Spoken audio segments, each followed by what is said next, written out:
ಸದಾಶಿವಸಮಾರಂಭಾಂ ಶಂಕರಾಚಾರ್ಯಮಧ್ಯಮಾಂ ಅಸ್ಮದಾಚಾರ್ಯಪರ್ಯಂತಾಂ ವಂದೇ ಗುರುಪರಂಪರಾಂ ವಂದೇ ಗುರುಪರಂಪರಾಂ. ಹರಿ ಓಂ ಹರಿ ಓಂ ಹರಿ ಓಂ. ಧನ್ಯವಾದ. ಇವತ್ತಿನ ದಿನ ಸುದಿನ. ಇದಕ್ಕಂದರೆ ನಾವೆಲ್ಲರೂ ಕೂಡಿ ಇವತ್ತು ಋಷಿಕೇಶದ ಆಶ್ರಮದಲ್ಲಿ ಗಂಗಾ ಕಿನಾರ ಮೇರ ಡೇರಾರೆ ಅಂತ ದಯಾನಂದ ಸ್ವಾಮೀಜಿಯವರು ಹಾಡ್ತಿದ್ರು. ಆ ದಯಾನಂದ ಸ್ವಾಮೀಜಿಯವರ ಸಾನ್ನಿಧ್ಯದಲ್ಲಿ ನಾವೆಲ್ಲರೂ ಕುಳಿತುಕೊಂಡು ಒಂದು ಭಗವದ್ಗೀತೆಯ 17ನೇ ಅಧ್ಯಾಯದ ತಿಳಿದ ಮಟ್ಟಿಗೆ ತಿಳಿಸುವಂಥ ಪ್ರಯತ್ನವನ್ನು ನಾನು ಮಾಡ್ತೀನಿ. ಅದಕ್ಕಾಗಿ ಇವತ್ತಿನ ಸ್ವಾಮೀಜಿಯವರು ಬಂದಿದ್ದು ನಮಗೆ ಎಷ್ಟೋ ವಿಷಯಗಳನ್ನು ಹೇಳಿದ್ದಾರೆ. ಮನುಷ್ಯತ್ವ ಮುಮುಕ್ಷತ್ವ ಮಹಾಪುರುಷ ಸಂಶಯ ಏತತ್ರಯಂ ದುರ್ಲಭ. ಮನುಷ್ಯ ಜನ್ಮ ಸಿಗೋದೇ ದುರ್ಲಭ, ಅದರಲ್ಲಿಯೂ ಕೂಡ ಮುಮುಕ್ಷತ್ವ ಜಾಗೃತ ಆಗೋದು ಇನ್ನೂ ದುರ್ಲಭ. ಮುಮುಕ್ಷತ್ವ ಜಾಗೃತ ಆದರೂ ಸಹಿತ ಸದ್ಗುರು ಸಿಗೋದು ಅದು ಇನ್ನೂ ದುರ್ಲಭ. ಅದಕ್ಕಾಗಿ ಜೀವನದಲ್ಲಿ ಕೇವಲ ಮನುಷ್ಯ ಜನ್ಮ ಸಿಕ್ಕರೂ ಸಹಿತ ಆ ಮನುಷ್ಯ ಜನ್ಮದ ನಾವು ಲಾಭವನ್ನು ತೆಗೆದುಕೊಳ್ಳದೇ ಹೋಗಿದ್ದೇ ಆದರೆ ಮಹತೋ ವಿನಶ್ಯತಿ. ಮನುಷ್ಯ ರೂಪೇ ಮೃಗಶ್ಚರಂತೆ ಅಂತ ಹೇಳ್ತಾರೆ. ಮನುಷ್ಯನಂತೆ ಕಾಣ್ತಾ ಇದ್ದೇವೆ, ಆದರೆ ನಾವು ಮಾಡುವ ಕಾರ್ಯಗಳೆಲ್ಲ ಪ್ರಾಣಿಗೆ ಸಮಾನ ಅಂತೇಳಿ. ಅದು ಹೇಗೆ ಅಂತ ಹೇಳಿದರೆ, ಮನುಷ್ಯನಾಗಿದ್ದವನಿಗೆ ಚತುರ್ವಿಧ ಪುರುಷಾರ್ಥ ಅಂತ ಹೇಳ್ತಾರೆ. ಆ ಚತುರ್ವಿಧ ಪುರುಷಾರ್ಥವನ್ನು ಕೊನೆಯದಾಗಿರುವಂತಹ ಮೋಕ್ಷ ಪುರುಷಾರ್ಥವನ್ನು ಹೊಂದಬೇಕಾಗಿದ್ದೇ ಆದರೆ ಅವನು ತನ್ನನ್ನು ತಾನು ತಿಳಿದುಕೊಳ್ಳಬೇಕಾಗಿದ್ದೇ ಆದರೆ ಅವನು ಧರ್ಮ ಮಾರ್ಗವನ್ನು ಅನುಸರಿಸಬೇಕು ಅಂತ ಹೇಳ್ತಾರೆ. ಹೀಗಾಗಿ ಪಶು ಪಕ್ಷಿ ಪ್ರಾಣಿಗಳಿಗೂ ಮತ್ತು ಮನುಷ್ಯರಿಗೂ ಕೂಡ ಕಾಮ ಮತ್ತು ಅರ್ಥ ಕಾಮ ಇವು ಎರಡೂ ಇಬ್ಬರಿಗೂ ಸಹಿತ ಸಮಾನವಾಗಿದೆ. ಅರ್ಥ ಅಂತ ಹೇಳಿದರೆ ಸೆಕ್ಯೂರಿಟಿ. ಅರ್ಥ ಅಂದರೆ ಮಕ್ಕಳನ್ನು ಆಗಬಹುದು, ಐಶ್ವರ್ಯನೂ ಆಗಬಹುದು, ನೀವು ಮಾಡಿರುವಂಥ ಪ್ರಾಪರ್ಟಿನೂ ಆಗ್ಬೋದು, ಅದು ಅರ್ಥ ರೀ. ಕಾಮ ಅಂತ ಹೇಳಿದ್ರೆ ಇಚ್ಛೆ ರೀ. ಎಲ್ಲರಿಗೂ ಇಚ್ಛೆ ಇದೆ ರೀ. ನಮ್ಗೆ ಚಲೋ ಊಟ ಮಾಡ್ಬೇಕನ್ನೋದು ಇಚ್ಛೆ ಇದೆ. ಅದರಂತೆ ಚಲೋ ನಾವು ಗಹನ ಆಭರಣ ಧರಿಸಲೇಬೇಕನ್ನೋದು ಇಚ್ಛೆ ಅದ. ಅದರಂತೆ ನಮಗೆಲ್ಲ ಟ್ರಿಪ್ಗೆ ಹೋಗೋದು ಇಚ್ಛೆ ಅದ. ಮಕ್ಕಳನ್ನು ಪಡಿಬೇಕನ್ನುವಂಥ ಇಚ್ಛೆನೂ ಅದ. ಅದರಂತೆ ಆ ಪಶು ಪಕ್ಷಿಗಳಿಗೂ ಸಹಿತ ಅವ ಇಚ್ಛೆ ಅದಾವೆ. ಅವರು ಮಕ್ಕಳನ್ನು ಪಡಿತಾರೆ, ಅವರು ದೇಶ ವಿದೇಶದಿಂದ ಟ್ರಿಪ್ಪಿಗೆ ಬರ್ತಾರೆ, ಅವರು ಸಹಿತ ಮಕ್ಕಳನ್ನು ಪಡಿತಾರೆ. ಯಾರಿಗೂ ತೊಂದರೆ ಕೊಡಲಾರದೆ, ಹೆಚ್ಚು ಖರ್ಚು ಮಾಡಲಾರದೆ, ಏನು ಲೋನ್ ಮಾಡಲಾರದೆ ಮದುವೆನೂ ಮಾಡ್ಕೋತಾರೆ. ಮದುವೆ ಮಾಡಿಕೊಂಡ್ರು ಸಹಿತ ಅವರು ಮಕ್ಕಳನ್ನು ಪಡೆದರೂ ಸಹಿತ ಯಾವ ಆಸ್ಪತ್ರೆಗೂ ಹೋಗಂಗಿಲ್ಲ, ಯಾವ ತವ್ರ ಮನೆಗೂ ಕಳ್ಸಂಗಿಲ್ಲ. ಸ್ವತಃ ತಮ್ಮದನ್ನು ತಾವೇ ಮಾಡ್ತಾರೆ. ಮನೆಯನ್ನು ಕೂಡ ಕಟ್ಕೋತಾರೆ. ಆ ಮನೆಗೆ ಅವರಿಗೆ ಯಾವ ಲೋನ್ನೂ ತಗೊಳ್ಳೋದಿಲ್ಲ, ಫ್ರೀ ಮೆಟೀರಿಯಲ್ ಸಿಗ್ತದೆ ತಡಿ ಅಂಥೇಳಿ ಒಂದು 5 5 ಬೆಡ್ರೂಮದ ಮನೆ ಕಟ್ಟಂಗಿಲ್ಲ. ನಮ್ಮ ಮನ್ಯಾಗರು 2 ಮಂದಿ ಇರ್ತಾರೆ, 5 ರೂಮಿನ ಮನೆ ಕಟ್ಟ್ಯಾರ್ರಿ. 3 ರೂಮಿಂದದು ಲಾಕ್ ಮಾಡಿರ್ತಾರೆ. ತಿಂಗ್ಳಕ್ಕೊಂದ್ಸಲ ಬಂದು ಕೆಲಸದಕ್ಕೆ ಬಂದು ಸ್ವಚ್ಛ ಮಾಡಿ ಹೋಗ್ಬೇಕ್ರಿ. ತಮ್ಮ ಕಡೆಯಿಂದ ಆಗಂಗಿಲ್ಲ ಅಂದರೂ ಸಹಿತ ಪ್ರೆಸ್ಟೀಜ್.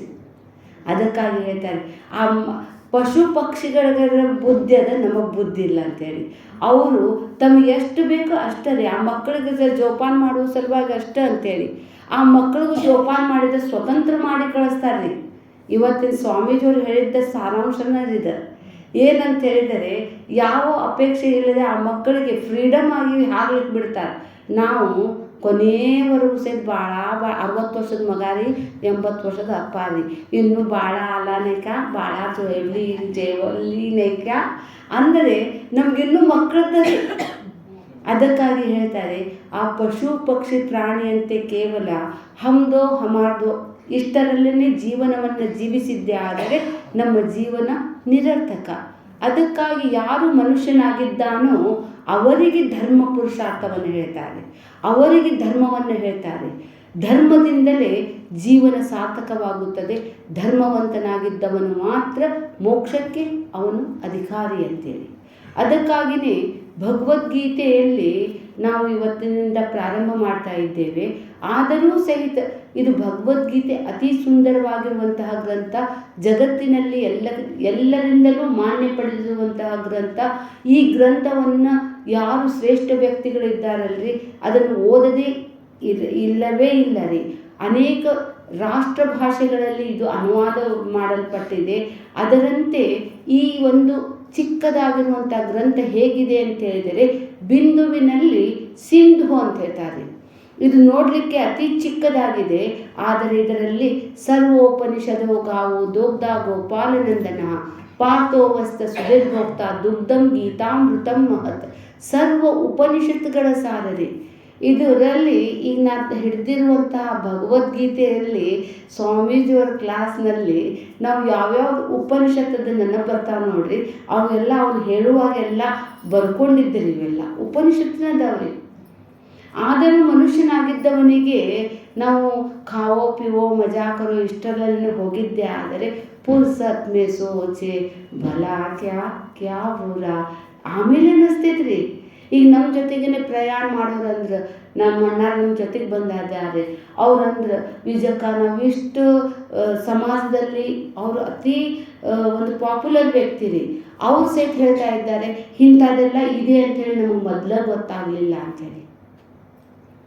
ತೈತ್ತರಿ ಉಪನಿಷತ್ತದ ಬ್ರಹ್ಮಾನಂದ ವಲ್ಲಿಯ ಕೊನೆಯ ಅನುವಾಕದಲ್ಲಿ ಹೇಳ್ತೈತ್ರಿ, ಕಿಮಹಗಂ ಸಾಧುನಾ ಕರವಂ ಕಿಮಹಗಂ ಪಾಪಮಕರಮಿತಿ ಯಶ್ಚಾಯಂ ಪುರುಷೇ ಯಶಾಸಾವಾದಿತ್ಯೆ ಸ ಏಕಃ ಸ ಏವಂ ವಿತ್. ಇದರಲ್ಲಿ ಏನು ಹೇಳ್ತಾರಂದ್ರೆ, ನಾ ಈ ಮುಂಚಿತವಾಗಿ ಪಾಪಕರ್ಮವನ್ನು ಏಕೆ ಮಾಡಲಿಲ್ಲ ಅಂಥೇಳಿ ಯಾರಿದನ್ನು ತಿಳ್ಕೊಂಡಿರ್ತಾರೆ ಪಶ್ಚಾತ್ತಾಪ ಪಡುವುದಿಲ್ಲ ಅಂಥೇಳಿ ಅದು ಪಾಸಿಟಿವ್ ಹೇಳ್ತೈತ್ರಿ. ಆದರೆ ನೆಗೆಟಿವ್ನೇ ಅದರ ಇದು ನಮಗನ್ನಿಸ್ತೈತೆ, ಕೊನೆಗನ್ನಿಸ್ತೈತೆ ನಾ ಮಾಡಿದ್ದಾದರೂ ಏನು ಅಂಥೇಳಿ. ಹೀಗಾಗಿ ಧರ್ಮದಿಂದಲೇ ಈ ಭಗವದ್ಗೀತೆ ಪ್ರಾರಂಭ ಆಗ್ತೈತ್ರಿ. ಭಗವದ್ಗೀತೆ ಮೊದಲನೇ ಅಧ್ಯಾಯದ ಮೊದಲನೇ ಶ್ಲೋಕ. ಆ ಒಂದು ಶ್ಲೋಕ ಇಡೀ ಭಗವದ್ಗೀತೆಯನ್ನು ಪ್ರತಿನಿಧಿಸುತ್ತದೆ ಅಂತೇಳಿ. ಧೃತರಾಷ್ಟ್ರ ಉವಾಚ ಅಂತ ಹೇಳ್ತಾರೆ. ಆ ಕುಡ್ಡನ ಹೆಸರದ ತೊಗೊಂಡ್ರು ನೋಡು ಅಂತೀವ್ರಿ ನಾವು. ಅದು ಕುಡ್ಡನ ಹೆಸರಲ್ಲ, ಅದು ಧೃತರಾಷ್ಟ್ರ. ಧೃತ ಅಂದರೆ ಇಡೀ ರಾಷ್ಟ್ರವನ್ನು ಯಾರು ಹಿಡಿದಿದ್ದಾರೋ ಅವನಿಗೆ ಧೃತರಾಷ್ಟ್ರ ಅಂತ ಹೇಳ್ತಾರೆ. ಇಡೀ ಶರೀರವನ್ನು ಯಾವ ಒಂದು ಶಕ್ತಿ ಹಿಡಿದುಕೊಂಡಿದೆಯೋ ಅದಕ್ಕೆ ಇದು ಒಂದು ಶರೀರ ಅನ್ನೋದು ರಾಷ್ಟ್ರ ರೀ. ಇದರಲ್ಲಿ ಹಿಡಿದುಕೊಂಡಿರುವಂಥ ತತ್ವ ಇದೆಯಲ್ಲ ಅದು ಪರಮಾತ್ಮನ ರೀ. ಧೃತರಾಷ್ಟ್ರ ಉವಾಚ ಅಂದರೆ ಪರಮಾತ್ಮನ ಉವಾಚ ರೀ. ಆ ಫಸ್ಟ್ ಶ್ಲೋಕನಲ್ಲಿನೇ ಹೇಳ್ತಾರೆ ಅವರು, ಧರ್ಮಕ್ಷೇತ್ರೆ ಕುರುಕ್ಷೇತ್ರೆ ಸಮವೇತ ಯೂಸ್ತವ ಮಾಮಕಾಹ ಪಾಂಡವಾಶ್ಚೈವ ಕಿಮಕೂರ್ವತ ಸಂಜಯ ಅಂತೇಳಿ. ಇದು ಒಂದು ಭಗವದ್ಗೀತೆ ಒಂದೇ ಶ್ಲೋಕ ರೀ. ಅಷ್ಟು ಸುಂದರವಾಗಿದೆ ಅಂತ ಹೇಳಿದರೆ ಇದು ಪ್ರಾರಂಭ ಆಗುವುದು ಧರ್ಮದಿಂದ ಪ್ರಾರಂಭ ಆಗ್ತೈತ್ರಿ. ಅರ್ಥ ಕಾಮ ಹೋದ್ವಿ. ಯಾರು ಅದನ್ನು ಮೀರಿ ಬರುತ್ತಾರೋ ಅವರಿಗಿದೆ ರೀ, ದಾಟಿ ಬರಬೇಕು. ಉಪಸಂಕ್ರಾಮತಿ ಅದು ಅನ್ನಮಯಮಾತ್ಮಾನಂ ಉಪಸಂಕ್ರಾಮತಿ ಪ್ರಾಣಮಯಮಾತ್ಮಾನಂ ಉಪಸಂಕ್ರಾಮತಿ ಮನೋಮಯಮಾತ್ಮಾನಂ ಉಪಸಂಕ್ರಾಮತಿ ವಿಜ್ಞಾನಮಯಮಾತ್ಮಾನಂ ಉಪಸಂಕ್ರಾಮತಿ ಆನಂದಮಯಮಾತ್ಮಾನಂ ಉಪಸಂಕ್ರಾಮತಿ. ದಾಟಬೇಕ್ರಿ. ನಾವು ದಾಟೋದೇ ಇಲ್ಲ ರೀ. ಇದೇ ಸತ್ಯ ಅಂದರೆ ಅಲ್ಲೇ ಕೂತ್ಬಿಟ್ಟಿರ್ತೇವೆ. ಯಾರು ಅರ್ಥ ಕಾಮವನ್ನು ದಾಟಿದ್ದಾರೋ ಅವರಿಗೆ ಧರ್ಮ ಪುರುಷಾರ್ಥ ರೀ. ಧರ್ಮ ಪುರುಷಾರ್ಥದಲ್ಲಿ ಫಸ್ಟ್ ಶಬ್ದ ಅಲ್ಲೇ ಕ್ಷೇತ್ರ ಕ್ಷೇತ್ರಿ ಧರ್ಮಂ ಕುರು ಅಂತ ಬರ್ತೈತ್ರಿ. ಅಲ್ಲಿ ಧರ್ಮ ಕ್ಷೇತ್ರಿ ಕುರುಕ್ಷೇತ್ರಿ ಕ್ಷೇತ್ರ ಕ್ಷೇತ್ರಿ ಧರ್ಮಂ ಕುರು. ಮೊದಲು ನೀನು ಧರ್ಮವಂತನಾಗು, ಧರ್ಮವನ್ನು ಆಚರಿಸು. ಧರ್ಮ ಎನ್ನುವಂತಹ ಶಬ್ದ ಅತಿ ವಿಸ್ತಾರವಾಗಿದೆ. ಆದರೂ ನನಗೆ ತಿಳಿದ ಮಟ್ಟಿಗೆ ಅಂತ ಹೇಳಿದರೆ ಹೇಳ್ತಾರೆ, ದಯೆಯೇ ಧರ್ಮದ ಮೂಲವಯ್ಯ. दया स्वामी जी दयानंद सरस्वती. दया जो भगवान को याद करता है ना उसके दिल में दया भाव रहता है. ಅದಕ್ಕಾಗಿ ಅಹಿಂಸಾ ಪರಮೋ ಧರ್ಮ ಕಾಯ ವಾಚಾ ಮನಸ ಮಾನೆ ಕಹಾ ಬೇಟೆ ಕೋ ತೂನೆ ಕಭಿ ಕಿಸಿ ಕಾ ದಿಲ್ ನ ದುಖಾವೋ. ತಾಯಿಯ ವಾಣಿರಿದೆ ಯಾರ್ದು. ಅದಕ್ಕಾಗಿಯೇ ಭಗವದ್ಗೀತೆ 10ನೇ ಅಧ್ಯಾಯದಲ್ಲಿ ಭಗವಂತ ತನ್ನ ಅಡ್ರೆಸ್ ಕೊಟ್ಬಿಟ್ಟಿದ್ದಾನೆ. ನಾನು ಎಲ್ಲಿದ್ದೇನೆ? ಇಂದ್ರಿಯಾಣ ಮನಶ್ಚಾಸ್ಮಿ ಅಂತ ಹೇಳ್ತಾನೆ. ಇಂದ್ರಿಯಗಳಲ್ಲಿ ನಾನು ಮನಸ್ಸಿನ ರೂಪದಲ್ಲಿದ್ದೇನೆ. ಹಾಗಾದರೆ ನೀವು ಯಾರ್ದಾದರೂ ಮನಸ್ಸನ್ನು ನೋಯಿಸಿದರೆ ಆ ಪರಮಾತ್ಮನ ನೋಯಿಸಿದಂಗೆ. ಪರಮಾತ್ಮ ಅವನು ಮನಸ್ಸಿನ ರೂಪದಿಂದ ನಮ್ಮ ಶರೀರದಲ್ಲಿದ್ದಾನೆ, ಪ್ರತಿಯೊಬ್ಬರ ಶರೀರದಲ್ಲೂ ಇದ್ದಾನೆ. ಅದಕ್ಕೆ ಒಂದು ಉದಾಹರಣೆ ಕೊಡಬೇಕಪ್ಪ ಅಂತ ಹೇಳಿದರೆ, ಒಬ್ಬನು ಮೀನವನ್ನು ಹಿಡಿಲಿಕ್ಕೆ ಏಕಾಗ್ರತೆಯಿಂದ ಕೂತಿದ್ದ. ಅವನಿಗೊಂದು ಮೀನು ಸಿಗ್ತದೆ. 3-4 ತಾಸು ಕುಂತ ಮೇಲೆ ಅವನು ಅದನ್ನು ತೆಗೆದುಕೊಂಡು ಹೋಗ್ತಾ ಇದ್ದ ಅಂತ ಒಬ್ಬನ ಬಾಡಿ ಬಿಲ್ಡರ್ ಬಂದ ಕೊಡಲೆ ಅದಂತ ಹೇಳಿ ಕಸ್ಕೊಳಕ್ಕೆ ಹೋದ ಅಂತ. ಅವನಂದ ಅಂತ, ನನ್ನ ಮಕ್ಕಳು ಭಾಳ ಹಸಿವಿನಿಂದ ಅಲ್ಲೇ ಕಾಯ್ತಾ ಇದ್ದಾರೆ, ಅದಕ್ಕಾಗಿ ನನಗೆ ಬೇಕು, ನಾವು ಕೊಡೋದಿಲ್ಲ ಅಂತೇಳಿ. ಕೊಡ್ತೀವೋ ಕೊಡಲಿ ಒಂದಂತಾನ ಅವನು ಅಂತೇಳಿ ತಾಕದ್ದಿಕಾರ ಎಂದು ಕೊಟ್ಟು ಬಿಡ್ತಾನೆ. ಕೊಟ್ಟು ಅವನು ಮರ ಮಾಡ್ಕೊತ ಹೋಗ್ತಾನೆ. ಅವಾಗ ಅವನ ಮನಸ್ಸು ನೋವಾತಿಲ್ರಿ.